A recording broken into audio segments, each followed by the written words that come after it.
자, 우리 오늘 읽은 마가복음 6장 1절에서 6절의 내용에 보면은 예수님께서 이제 고향 땅에 가시게 되었고 거기서 사람들의 환영을 받기는커녕 배척을 당하는 그런 내용이 오늘 기록이 되어 있습니다. 자, 이 고향이라 그러니까 어디겠어요?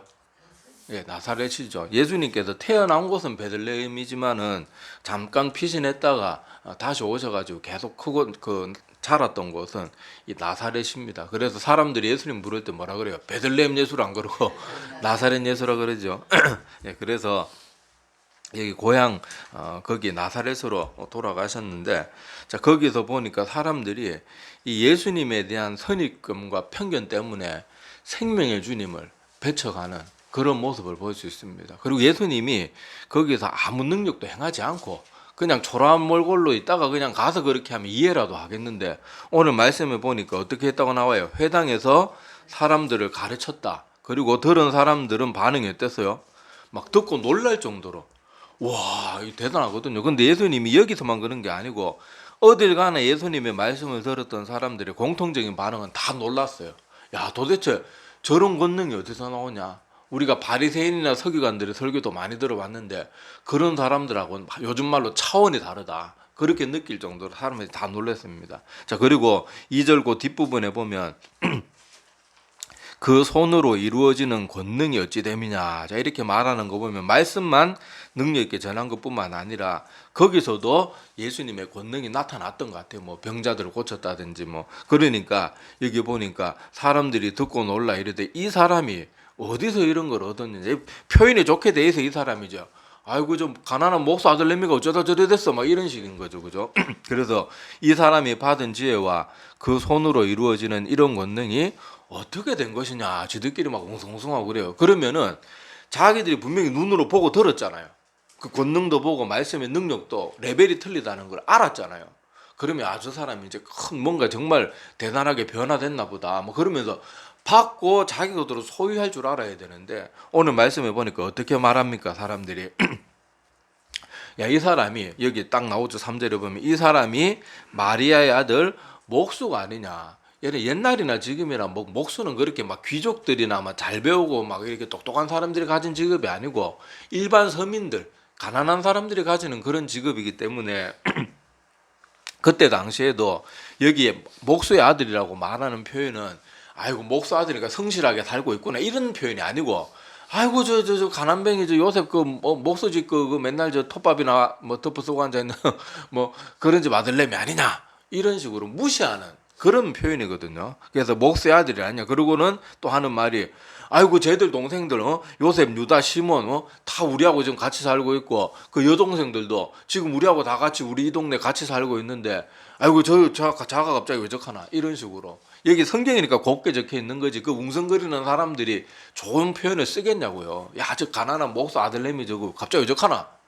아이고 뭐 그래봤자 지가 목수 아들이지. 그러면서 예수님을 배척하는 거예요. 우리 같으면 여러분 이 예수님이 이 땅에 인간의 몸으로 입고 오신 예수님 얼마나 보고 싶어요. 그분의 설교 한 번만 들어봤으면 얼마나 소원이 없겠어요. 그런데 이 사람들이 이 모든 것을 그 지구상에 살았던 그 어떤 사람도 가질 수 없었던 그 어마어마한 특권을 누리고도 그것을 소유하지 못하는데, 그 소유하지 못한 것이 뭐 때문에 그래요? 자기들의 선입견과 편견 때문에. 그러니까 이게 오늘 말씀의 제목도 나오잖아요. 심지어 예수님도 배척하게 하는 게요. 선입견인 게 이렇게 무섭고 두려운 거예요. 그런데도 사람들이 선입견과 편견 이거를 별로 대수롭지 않게 생각하는 그런 경향이 있고 거기에서 벗어나려고 하지도 않아요. 선입견과 편견은 항상 이렇게 같이 쌍으로 오는데, 한자 그대로 풀면 선입견은 먼저 보는 어떤 상태를 말하는 거잖아요. 그러니까 사람에 대해서 지가 어떤 판단 다 내리고 그냥 그 사람을 대하는 거예요. 제가 늘 말하잖아요. 교회에서도 막 무슨 직업 좋고 막 의사고 막 뭐 변호사 뭐 그런 집안이고 막 그런 사람이 세신자로 오면요, 막 뭐 가서 세신자 환영해 주세요 이런 말 안 해도 막 교회 성도들이 막 장로고 뭐고 다 가가지고 막 서로 악수 한 번 하고 인사하고 난리를 지기는데 가난한 시골 할머니 어떻게 세신자로 왔으면요, 그것도 세신자 반에서 의무적으로 가서 뭐 하는 거, 정말 착한 사람 한두 명이나 하는 거지 그들도도 안 봅니다. 그게 현실이에요. 왜요? 선입견이 딱 가지고 있는 거예요. 그 의사가 말만 그리스도인이고 뒤에서는 어떤 나쁜 짓 했는지 우리 알 수 없잖아요. 근데 그런 거 신경 하나도 안 쓰고 일단 부자고 일단 돈 많이 벌고 일단 사회적으로 명망 있는 그런 위치에 있으면 무조건. 근데 여러분 뉴스 보시면 아시겠지만 좋은 의사도 있지만 악한 의사 얼마나 많습니까? 특히 치과 같은 데 보면 멀쩡한 이빨 다 뽑고 막 이상한 짓 하는 의사 많고, 전에 신해철이라는 가수 죽었을 때도 의사가 요구하지도 않은 그 수술을 해가지고 사람 멀쩡히 죽여놓고 그러고 왔지 않잖아요. 사이코패스 같은 사람들 많거든. 정치인들 보세요. 겉으로 보기에는 뭐 학벌도 좋고 얼마나 좋습니까? 근데 하는 짓은 완전 썩은 시궁창만도 못하잖아요. 그런데도 우리는 어때요? 제가 전에도 그 말씀도 드렸죠. 전에 김천에 송원서인가 국회의원 예배 시간 인사하러 오니까요. 예배가 시작되고 목사님 앞에서 예배 인도하는데도 막 장로들이랑 사람이 가서 악수 한번 하려고. 제가 그때 부목사 가지고 막 말렸어요. 예배 시작했으니까 당신도 조용히 하시고, 뭐 당신한 말 아니죠. 송원서 그 사람한테 좀 조용히 하시고 예배 시작됐는데 왜 이러십니까? 장로님들 저 가서 자리에 앉으시고 예배 시작했잖아요. 막 제가 그렇게 말렸어요. 아니 그게 뭐냐고. 예배 시간에 목사님이 앞에서 예배 시작했다고 종치고 인도하고 있는데 꼴랑 국회의원 하나 그 끝나고 인사하면 되잖아. 끝나고 예배가 시작돼서 성도들은 예배 드리고 있는데 그래 가장 본이 돼야 될 그런 장로나 이런 사람들이 와서 예배 중간에 아유 뭐 하는 짓이에요 그게 도대체. 근데 여러분 보시면 알죠. 아시겠지만 그 국회 직원을 막 발을 뭐 정강이로 발로 걷어차고 그 깡패나 하는 짓이 그게 사람이 할 짓입니까 그게. 그런데도 그저 권력만 있으면 가서 구신구신하고. 그게 선입견이에요. 그냥 먼저 보이는 그걸로 다 판단하고. 편견은 또 뭡니까? 말 그대로 한자 그대로 풀면 치우쳐서 보는 거거든요. 한쪽에 생각이 치우쳐가지고 중립적인 위치에서 못 보고 계속 자기는 이렇게 약간 어떤 쪽에 완전히 치우쳐가지고 뭔가를 보고 다 판단하니까 정치인들이 맨날 국민들이 보기에는 충분히 올바른 법안인데 어느 쪽이 냈느냐에 따라서 상대방은 무조건 잘못됐다 그러는 거예요. 그런 것도 편견을 가지고 보니까 그런 거죠. 자, 그래서 지금 이런 것들이 제가 이런 예를 든 것뿐만 아니라 실제 교회 역사 속에서도요. 이런 선입견과 편견이 판을 치고 있는 그런 역사가 계속해서 있습니다. 그래서 중세시대 때 그 교황들이 얼마나 타락했어요. 추기경 이런 사람들 얼마나 타락했습니까? 그런데도 사람들이 교황이 하는 말이라 그러면 어때요? 철석같이 믿잖아요. 막 성경보다 더 믿잖아요. 그러니까 교황이 면죄부 팔아도 돈만 내면 다 용서받는 줄 알고 그런 걸 진리로 받아들이고, 면죄부 그거 종이 쪼가리에 썼는 그 돈 얼마 내면은 당신의 죄는 용서받았으면 그 면죄부잖아요. 말 그대로 그 기록한 거 그거 하나 받으려고 얼마나 성경적이지 않은 그런 것인데도 사람들이 아이고 교황이 그렇게 말했는데. 제가 전에도 그 말씀 한번 이해도 들은 적이 있는데 제가 오래돼가지고 기억이 잘 안, 무슨 내용인지는 기억이 하여튼 안 나는데 어떤 성도가 좀 유명한 목사님 설교를 듣고 와가지고 자기도 이상한 걸 느꼈어요. 그러니까 저한테 와서 묻더라고요. 목사님이 설교 시간에 그 유명한 하여튼 누구 목사님이 이렇게 말하는데 맞습니까? 아이고 그 목사님이 그 부분은 전혀 성경적이 않은 내용을 했는데 그건 절대 옳지 않습니다. 그래서 성경까지 찾아주고 이 부분 요렇게 분명히 성경에 이렇게 기록되어 있으니까 그 목사님 아무리 유명한 목사님이라도 그렇게 말한 것은 그건 전혀 성경적이지 않고 그런 말은 새겨들을 필요 없습니다. 그런데 제가 그때 결론이 뭐라 그랬어요? 그래도 큰 교회 목사님이 하는데 맞는 말 아니겠습니까? 사람들이 성경도 필요 없어요. 그저 유명한 권위 있고 그러면 거기 선입견과 편견이 빠져가지고 아무리 틀린 소리를 해도 맞다고 생각하는 그런 모습들을 가지고 있는 거예요. 그런데 여기 보세요. 오늘 이 선입견과 편견이 그냥 세상 살아가는데 쓰잘데기 없는 일들에 이런 것이 조금 치우치고 그러면 괜찮은데 진리의 문제에 있어서 이렇게 선입견에 빠지면요. 생명의 주님조차도 멸시하고 무시하고 배척하게 되는 거예요. 얼마나 무섭습니까? 그래서 제가 전에 한번 그 아는 것입니다 말했던 사람이 누구라 그랬어요? 생각 안 나죠? 자, 프란시스 베이컨이라는 사람이 그 말을 했는데, 자, 이 뭐 과학자이자 철학자이자 뭐 과학자까지는 아니고 하여튼 정치인이 그랬던 그 이 프란시스 베이컨이 과학자도 맞죠? 그렇게 제가 그 사람이 사람들이 가지고 있는 네 가지 우상 뭐 그거에 대해서 나중에 기회 되면 설명드리겠다 하면서 그랬는데, 자, 프란시스 베이컨이 사람들이 진리에 이르지 못하게 하는 가장 큰 방해거리가 뭔가 하면 이 선입견과 편견이라고 봤어요.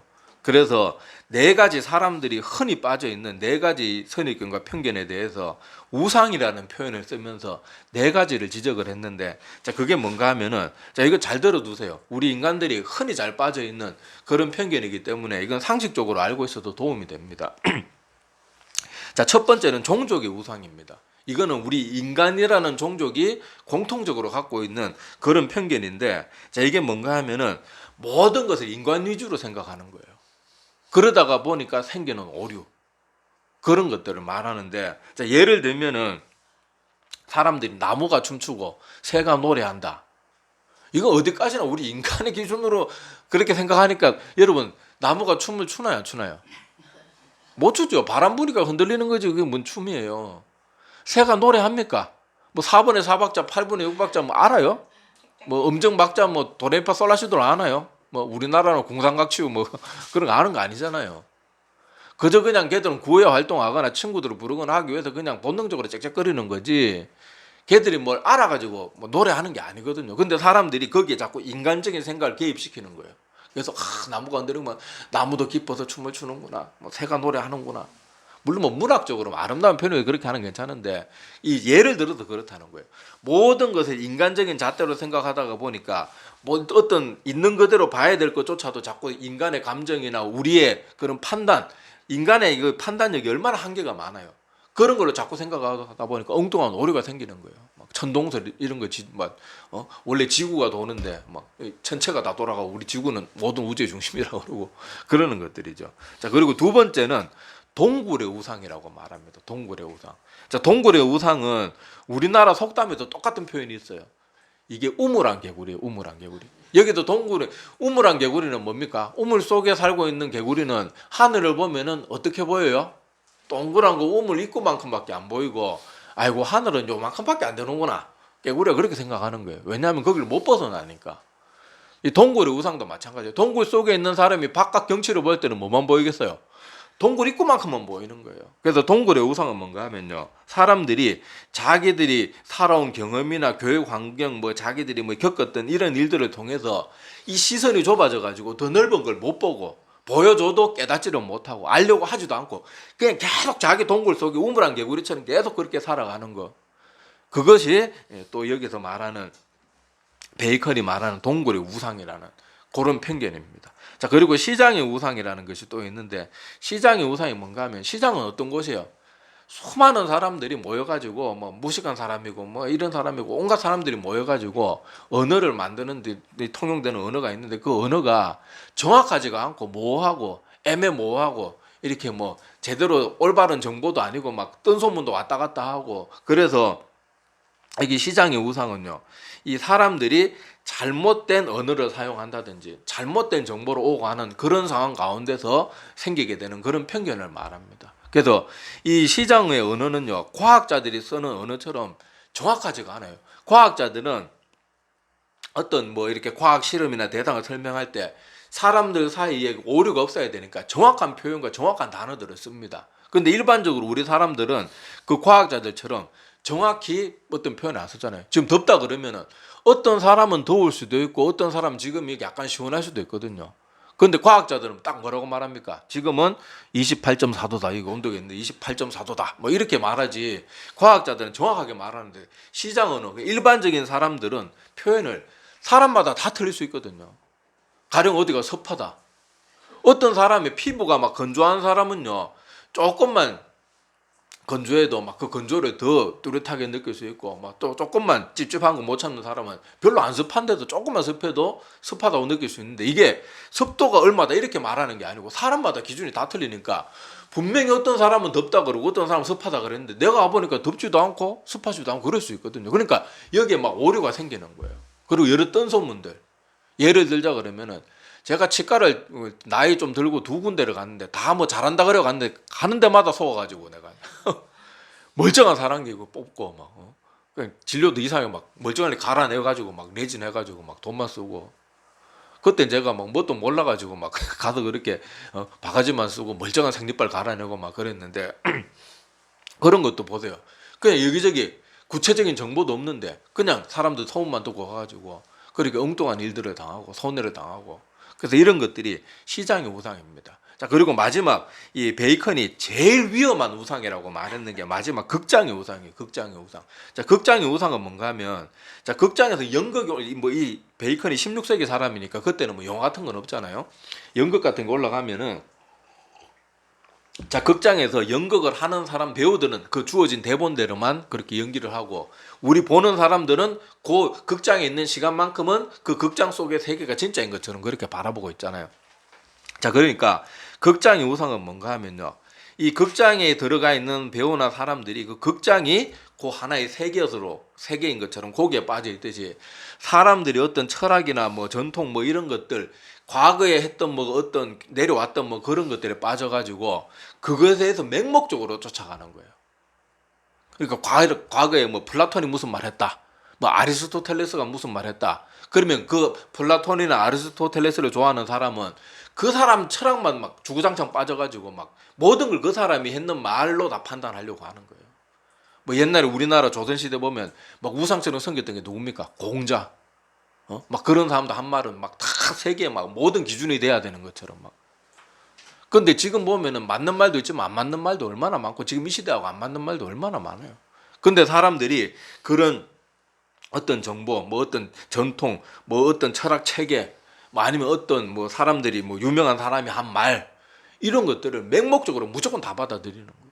그것을 말하는데, 자, 우리 예를 들면은 그런 겁니다. 지금 이 시대로 비유하자 그러면은 사람들이 유튜브나 이런 데 보고, 사실 유튜브에 지금 잘못된 정보가 얼마나 넘쳐납니까? 그런데 유튜브에서 무슨 한마디 하는 말 들으면 막 그게 전부인 줄 알고 막 맹목적으로 따라가지고 막 이거 먹어야 된다, 저거 먹어야 된다, 막 자기 건강 갉아 먹는 줄도 모르고 막 지나치게 먹고, 또 먹어야 될 거는 막 몸에 안 좋다 그러면 막 먹지도 않고, 막 계란 좋다 그러면 막 하루에 계란을 막 몇 개씩 먹고 막. 이 계란이 좋은 건 맞는데 콜레스테롤이 그 노른자에 많기 때문에 조심해야 되거든요. 근데 사람들이 계란 좋다 그러면 미친 듯이 또 계란 먹고, 또 어떤 사람은 또 계란 안 좋다 그러니까 아예 계란 입에도 대지도 않고, 전부 뭐 옳지도 않은 정보를 막 누가 뭐 유명한 뭐 유튜브에 나오는 뭐 무슨 박사라 그러는데 뭐 검색하면 잘 나오지도 않아요. 막 그런 사람들 하나 말 듣고 막 또 TV 뉴스나 이런 거 막 듣고 그게 진짜인 거. 특히 어르신들. 여러분, 우리 옛날에 광주, 제가 여기 어르신들 말하니까 광주 사태라 그럴게요. 원래 민주항쟁이라는 막 이름도 길고 여기 우리 어른 시대는 다 뭐 광주 사태로 들었으니까, 광주 사태 때 여러분 뉴스 어떻게 나왔습니까? 막 우리 그 광주 지역에 수많은 사람들, 우리 국민들이 그렇게 많이 사람들이 죽어 나가는데 뉴스에는 뭐 한두 명 다쳤다, 처음에 막 그런 식으로 뉴스 나오고 아무 일도 없는 것처럼 그렇게 뉴스 계속 내보내고, 그리고 그 뒤에 강주 사태가 끝나고 나서도 모든 막 정보고 뭐고 그런 거 뭐 국립도서관에 그런 정보까지 다 찢어내 가지고요, 그거 다 은폐하려고 하고, 뉴스에는 계속 거짓 보도 보내가지고, 그게 뭐 한참 동안 그렇게 우리가 거짓된 소문에 빠져가지고 막 어떤 폭도들이 그랬다, 뭐 간첩들이 어떻게 해가지고 그랬다, 막 거짓된 정보에. 그런데도 사람들이 그런 일을 겪고도 지금도 사람들이 뉴스에 나오는 소식은 다 진짜인 줄 알아요. 여러분들 우리나라 그 뭐 일간지들이나 이런 거 보세요. 다 일간지의 색깔에 따라서 편향된 뉴스를 보냅니다. 진보주의적인 사람들은 진보에 유리한 그런 뉴스만 내보내고, 보수에 빠져 있는 그런 신문사들은 또 보수에 유리한 그런 뉴스만 내보내고. 여러분 방송 3사도 보세요. 뭐 정권에 따라서 막 사장도 가라앉히고 그러지만은 그것도 가진 색깔들이 있거든요. 그거에 따라서 막 편파보도 내고 막 그러는데, 사람들이 그런 쓰잘데기 없는 정보를 맹목적으로 믿는 거예요. 그러니까 얼마나 우리가 사람들이 쉽게 물들 수 있고 쉽게 휘둘릴 수 있고 그럴 수 있는지 몰라요. 그러니까 이게 베이컨이라는 사람이 모든 우상 중에 이 극장의 우상이 제일 위험하다고 그렇게 말했어요. 그러니까 지금 베이컨이 사람들이 왜 진리에 이르지 못하지, 왜 저렇게 옳은 걸 말해줘도 사람들이 깨닫지를 못하지, 그렇게 연구하고 과학적으로 고찰하다가 보니까 사람들이 이런 편견에 빠져가지고 아무리 옳은 거 알려줘도 거기서 벗어나지 못하는 거야. 근데 여러분 들어보니까 어때요? 정말로 사람들이 다 이런 편견에 다 빠져 있어요. 근데 이게 16세기 사람이 이걸 다 고찰해가지고 관찰해가지고 알아낸 거예요. 그러니까 우리가 이런 선입견에서 벗어나야지 돼요. 벗어나야지 돼. 그렇지 않으면요, 우리가 정말로 엉뚱한 길 가는 거예요. 지금도 뭐 정강훈이나 이런 사람도 쫓아다니는 목사들이나 장로들 많잖아요. 교회 예배드리러 와가지고 그런 사람들 구제해야 된다고 서명운동하고 이러고 앉았잖아요. 그 목사가 그런 거 말리면 교회 옮겨버리고 뒤에 가서는 막 목사 욕을 막 오지게 하고 그 사람들 그런 잘못된 편견에 빠져가지고 그러고 있는 거예요. 자기들 딴에는 자기가 세상에 제일 옳다고 생각하는 거예요. 그리고 여러 사람이 그거 아니다. 그리고 또 목사도 한평생 자기를 위해서 기도해줬던 목사가 정말 간절한 마음으로 그거 아닙니다. 자세히 설명해주고 다 이러면은 좀 들으려고 애를 써야 되죠. 귀 딱 막고 당신 틀렸어. 너 같은 거 필요 없어. 뭐 한평생 날 위해서 기도해줘도 난 필요 없어. 그러고는 뭐 그렇게 힘들 때는 와가지고 그렇게 도와달라고 그러고 기도해달라고 그렇게 막 해놓고는 나중에 뭐 지기 듣기 싫은 소리 하면 뭐 헌신짝처럼 그냥 그게 왜 그래요? 다 선입견, 편견, 잘못된 정보 이런 것들을 맹목적으로 믿고 따르니까 그런 끔찍한 일을 저지르는 거예요. 지금도 많은 그리스도인들이 이제 잘못된 그런 목사들, 잘못된 저런 가르침들에 빠져가지고 한평생 잘 믿었던 사람이 물론 우리가 신학적으로 보면 그 사람 처음부터 참된 믿음이 아니었을 수 있어요. 근데 우리가 하여튼 눈으로 나타난 것만 볼 때는 한평생 신앙생활 잘하던 사람이 이상한 사람 하나 잘못 만나가지고 이상한 사람들 어울려가지고 이상한 정치적에 빠져가지고 한평생 쌓아놓은 그 수고와 그런 노력들이 다 물거품 되는 거예요. 여기 오늘 성경 본문에 나오는 여기 나사렛 주민들도 보세요. 나사렛 사람들도 예수님이 만약에 막 그 나사렛 지역에 막 귀족 출신이고 그랬으면 이 정도까지 안 했을 거예요. 오히려 막 더 떠받들어주고 아이고 예수란 청년이 밖에서 조금 세상 물 좀 먹고 오더니 와 이렇게 똑똑한 사람이 되었네 환영해 줬을 거예요. 그런데 목수의 아들이고 가난한 그런 집안이고 예수님이 공생의 사역 시작되고부터는 요셉이 한 번도 언급이 안 되거든요. 아마 요셉은 모든 신학자들이 추측하기를 한 번도 그 이름이 언급 안 되는 거 보면은 옛날에 사람들 평균 수명이 40도 안 됐으니까요. 일찍 죽었을 거다. 뭐 이렇게 추측을 하는데 만약에 그게 맞다 그러면 뭐 이렇게 과부 집안에 목수 아들 내미가 뭐 저런 게 뭘 하나 이런 식으로 돼가지고 예수님의 그런 초라한 모습만 본 것도 아니고 예수님이 하는 말도 듣고 그 권능도 보고도 선입견이 더 강하니까 그 대단한 예수님을 그 엄청난 예수님을 온 그때 당시 이스라엘 사람들이 다 쫓아와서 따르던 그 예수님을 변전에서 면박 주고 쫓아내는 거예요. 이게 얼마나 안타까운 모습입니까? 또 한편으로 이게 얼마나 무서운 모습이에요. 이 선입견이라는 게 정말로 무서운데 아까 처음에 시작에도 말씀드렸지만 사람들이 이 선입견과 편견을 별로 대수롭지 않게 생각해요. 근데 뭐 세상 이런 그렇다 쳐요. 그런데 영적인 문제에 있어서만큼은 여러분 이 선입견과 편견을 반드시 버려야 됩니다. 이 선입견과 편견을 버리지 않고 오직 말씀으로 모든 걸 판단하는 이런 훈련을 계속하지 않으면요. 아까 말했다시피 그런 사기꾼 목사들한테 끌려다니고 그 정강훈 뿐만 아니고 제가 그 이상한 암 걸려가지고 그 이상한 목회자 쫓아가서 결국 돌아가셨다는 그 권사님 얘기 말씀드린 적 있잖아요. 완전 말기에 막 다 전이 되고 그래 발견된 것도 아니에요. 그냥 자기 다니던 교회에서 성도들 함께 기도하면서 요즘 항암 치료 얼마나 잘합니까 우리나라. 조금 그 과정은 힘들겠지만은 그냥 병원 치료받으면서 함께 온 성도들 매일 기도하면서 했으면요.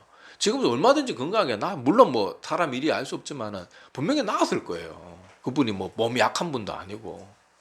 근데 막 몸 아프니까 그만 이상한 목사들 쫓아다니고 여기저기 다니더만은 그 먼 데까지 맨날 그 피곤한 몸을 이런 암 걸리면 몸이 피곤해지거든요. 근데 맨날 그 먼 길을 운전해가지고 가가지고요 약도 안 쓰고 병원에 진료도 안 받고 막 어디 믿음으로 나야지 막 그런 이상한 목사 만나가지고 그런 사람들 사기꾼들일수록요 말을 얼마나 자신 있게 하지만 그 자신 있게 말해야 사람이 속아 넘어가니까 내 밑에 있는 사람 무조건 병나 어디 딴 데가 요새 목사들이 목사야! 막 그러면서 막 겁을 주고.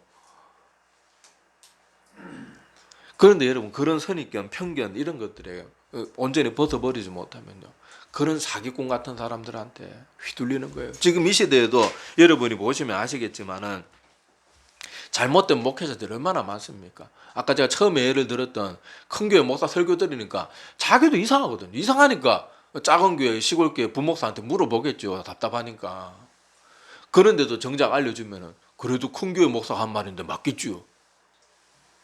그 속에는 아유 니까짓게 뭐 작은 교회 뭐 부목사 전도사가 니까짓게 뭐 하는 게 맞겠나 뭐 그런 물론 뭐 대놓고 그런 생각은 안 하겠지만요. 그런 생각이 깔려 있으니까 옳은 거 성경까지 줘가면서 설명해줘도 안 듣는 거예요. 그러니까 우리가요, 지금 이 시대 가만히 유튜브에 올라오는 수많은 설교들도 보면은 제가 누구 다 말씀드리기도 좀 그렇지만은 잘못된 설교들도 너무 많고요. 그저 사람들이 입맛에 듣기 좋은 말만 하는 설교도 너무도 많고, 사람들의 영혼을 일깨우기는커녕 더 잠들게 하는 그런 설교들이 얼마나 많은지 몰라요. 제가 전에 어떤 책에서 보니까 그러더라고요. 사람들이, 성도들이 이건 아니다 싶어가지고 교회 와서 회개하고 이제 새 출발하려고 자기의 잘못된 이렇게 살면 안 되지 그러면서 교회 와서 설교 들으면요, 어떻게 돌아가는가 하면은 아, 이래 살아도 되는구나 그러고 돌아간대요. 세상에 살 때 내가 더 이상 이렇게 살면 안 되는구나, 분명히 하나님이 뭔가 찔림을 주셨는데 교회 오면은 아, 그래 네가 그렇게 살면 안 돼 힘을 얻고 가는 게 아니고 아, 이렇게 살아도 되는구나. 그 교회만 하면 맨날 괜찮습니다. 하나님 사랑의 하나님입니다. 다 용서해 주십니다. 맨날 이런 설교만 들리니까 사람들이 정신 차리고 똑바로 살려고 하는 게, 그런 마음 들다가도 교회 오면은 아, 이 정도는 괜찮구나. 아, 장로님도 뭐 저래 사는데, 뭐 누구도 저래 사는데 뭐 이 정도면 되겠지. 그러는 거예요. 그런데도 우리가 이런 뭐 목사가 저렇게 말하는데, 뭐 큰 교회 목사가 저렇게 말하는데, 뭐 저런 부흥사도 이런 설교하는데, 저런 교회 성도들이 저렇게 많이 가는데 다 등신이겠어? 저런 교회 저렇게 부흥하는 거 보면은 그 목사가 그래도 뭐 영적인 능력이 있으니까 가겠지? 다 편견, 판단, 선입견, 그런 걸로 옳지 않은 거. 그리고 사람은 제가 늘 말씀드리면 죄로 물든 존재이기 때문에 진리에 잘 끌리는 게 아니고요, 항상 악과 멸망에 더 쉽게 끌리는 게 인간이에요. 그러니까 큰 교회 목사나 배경 좋은 목사들, 뭐 어디 유학 갔다 왔다 이런 목사들은 아무리 엉뚱한 소리 해도 아멘 아멘 하고 우리 목사님 그러고, 작은 교회 목사 이런 사람들은 아무리 성경 있는 그대로 열변을 토해도요 별로 관심 있게 듣지도 않고 그냥 딴짓하고 예배장 계속 졸다가 가고 그냥 그러고 있는 거예요.